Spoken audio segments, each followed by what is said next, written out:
మీ ఎలాంటి వ్యాపార ప్రకటనలకైనా వెంటనే మా ఛానల్ సంప్రదించండి. అందరికీ నమస్కారం. నేను శిరీష. ప్రస్తుతం మనతో పాటు ఉన్నారు ప్రముఖ ఆధ్యాత్మికవేత్త జ్యోతిష పండితులు రామదాస్ శర్మ గారు. గురుగారితో మాట్లాడతాం. నమస్కారం గురుగారు. నమస్కారం. గురుగారు, జూన్ మాసంలో కర్కాటక రాశి వారికి ఎలా ఉండబోతుంది అంటారు? ఎలాంటి జాగ్రత్తలు తీసుకోవచ్చు అంటారు?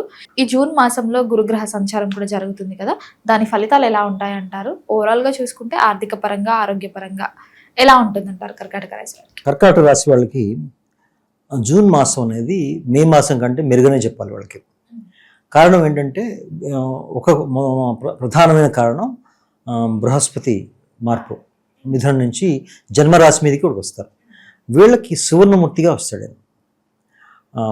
అది చాలా ఎక్కువ ఫలితాలు బాగుంటాయి. ఎక్కువ ఫలితాలు బాగుంటాయి. సువర్ణమూర్తి అంటే ఇక్కడ ఏమవుతుందంటే ఆ మూర్తిత్వం ఎలా చూస్తారంటే జన్మరాశి నుంచి ఆయన ఎక్కడున్నాడు అనేదే చూస్తారు. జన్మరాశి నుంచి అంటే చంద్రుడు ఎక్కడ ఉన్నాడని చూస్తారు. ఆ సమయానికి చంద్రుడు ట్రాన్సిట్ ఎక్కడ ఉందని చూస్తారు.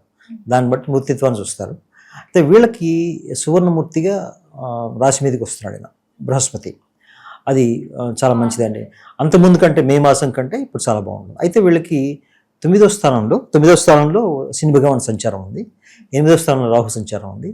2వ స్థానంలో కేతు సంచారం ఉంది.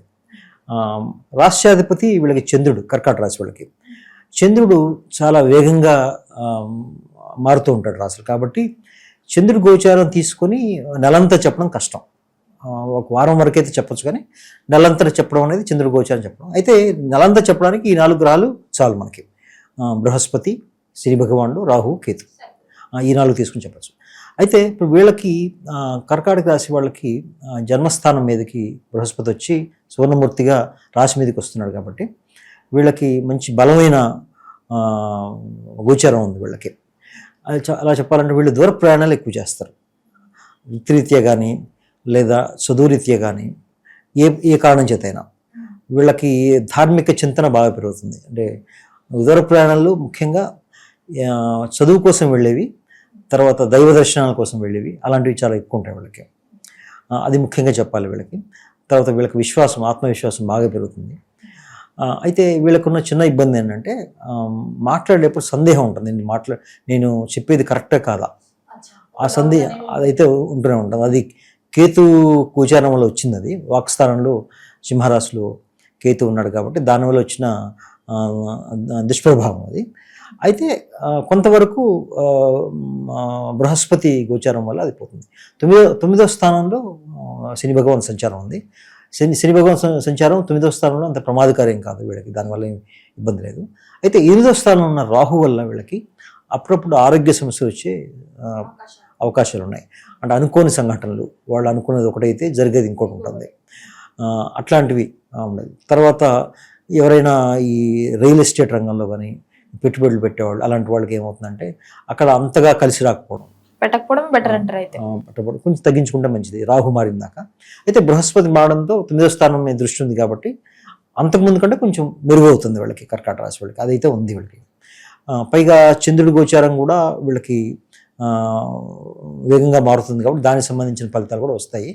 తర్వాత కర్కాటక రాశి మీదకే శుక్రుడు కూడా వస్తాడు వీళ్ళకి, చతుర్థాధిపతి. అది 8వ తారీఖు తర్వాత వీళ్ళకి రియల్ ఎస్టేట్ రంగం వాళ్ళకి కొంచెం అనుకూలంగా ఉంటుంది. బృహస్పతితో కలిసిన శుక్రుడు, ఇద్దరు కలిసి ఉంటారు కాబట్టి అదొక యోగం. దాన్ని బృహస్పతి, శుక్రుడు, బుధుడు ముగ్గురు కలిస్తే దాన్ని సరస్వతి యోగం అంటారు. ఏ జాతకంలో అయితే ముగ్గురు కలుస్తారో దాన్ని సరస్వతి యోగం అంటారు. అది కనుక పంచమ స్థానంలో కానీ చతుర్థ స్థానంలోనే ఉంటే వాళ్ళ ఇంటెలిజెన్స్ చాలా ఎక్కువ ఉంటుంది వాళ్ళకి. ఐక్యూ లెవెల్స్ చాలా ఎక్కువ ఉంటాయి వాళ్ళకి. చదువు కూడా బాగా వస్తుంది వాళ్ళకి. వాళ్ళ చదువులో వాళ్ళని మించిపోయే వాళ్ళు ఎవరు ఉండరు. వాళ్ళు శాస్త్రాలు బాగా చదువుతారు. తర్వాత ఏ శాస్త్రమైనా సరే వాళ్ళకి చాలా ఈజీగా వచ్చేస్తుంది వాళ్ళకి.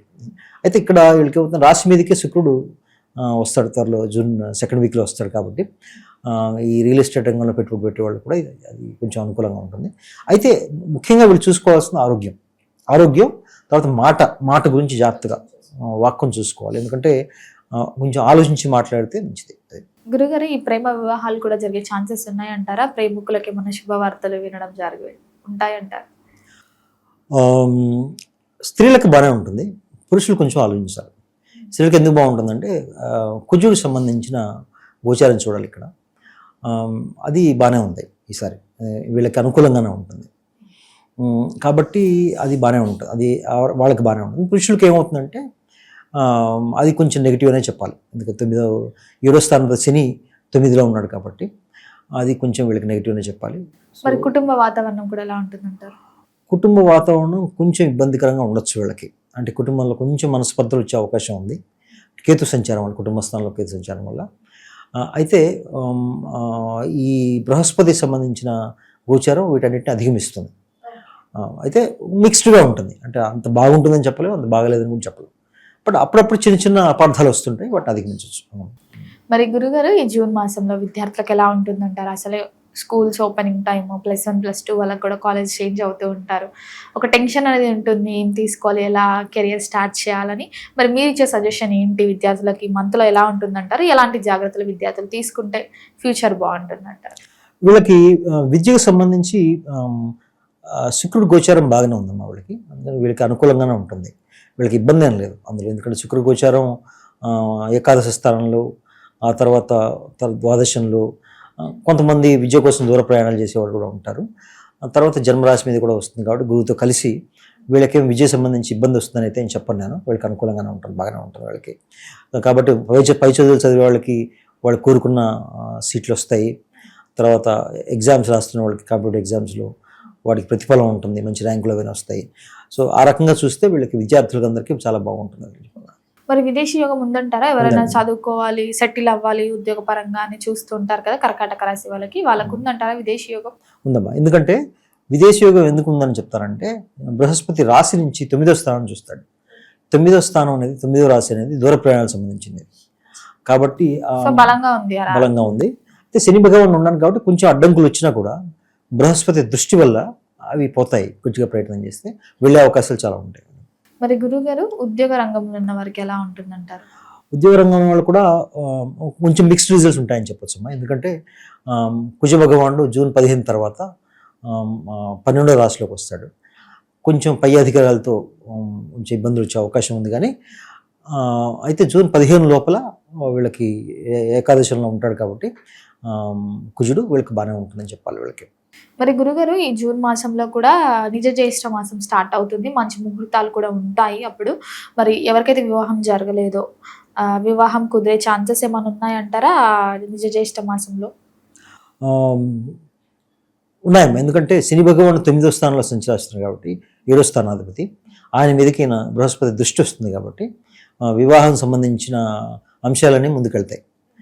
ఎందుకంటే ఆయన శని భగవానులు వచ్చే నెగిటివిటీస్ అన్ని తీసేస్తాడు ఉచ్చలో ఉన్న బృహస్పతి. అయితే కర్కాటక రాశి వాళ్ళు ముఖ్యంగా గుర్తుంచుకోవాల్సింది ఏంటంటే, వీళ్ళకి కొంచెం లేజినెస్ పెరుగుతుంది, బద్ధకం పెరుగుతుంది. దానివల్ల ఏంటంటే వీళ్ళకి లావు పెరిగే, వెయిట్ పెరిగే అవకాశం కొంచెం ఎక్కువ ఉంటుంది.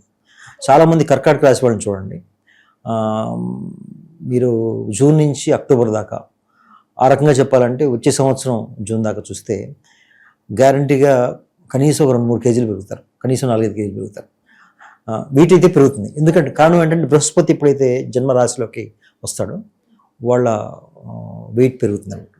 మరి గురుగారు, ఈ కర్కాటక రాశి వారు అందరూ కూడా ఈ మాసంలో ఏ దైవారాధన చేయొచ్చు అంటారు? ఎలాంటి పరిహారాలు చేసుకొస్తే ఈ మాసం బాగుంటుందంటారు వీళ్ళకి ముఖ్యంగా ఏముంటుందంటే,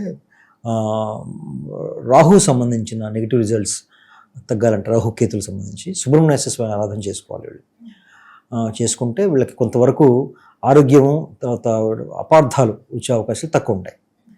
దీంతోపాటు శని భగవాన్ సంచారంకి ఇబ్బంది లేదు వీళ్ళకి, గోచారానికి ఇబ్బంది లేదు కాబట్టి బృహస్పతికి సంబంధించిన అనుకూలతను పెంచుకోవాలంటే బృహస్పతికి సంబంధించిన స్తోత్రాలు, గురు స్తోత్రాలు కొన్ని చదువుకోవాలి. ముఖ్యంగా దత్తాత్రేయ స్వామి స్తోత్రం, దత్తాత్రేయ స్వామి స్తోత్రం ఒకటి ఉంది, స్థిర చిత్తీకరణ స్తోత్రం. అలాగే దాని ఉద్దేశం ముఖ్యం ఏంటంటే మన మనస్సుని ప్రశాంతంగా ఉంచుతుంది ఆ స్తోత్రం.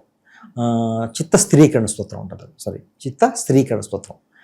ఆ స్తోత్రం చదువుకోవడం వల్ల వీళ్ళకి మనసు స్థిరంగా ఉండి వాక్కు బాగా వస్తుంది వీళ్ళకి, దానివల్ల అపార్థాలు తగ్గుతాయి. గురుగారు, మొత్తం మీద జూన్ మాసంలో కర్కాటక రాశి వారికి ఎలా ఉంది, ఎలాంటి జాగ్రత్తలు తీసుకోవాలో తెలియజేసినందుకు ధన్యవాదాలు. నమస్కారం.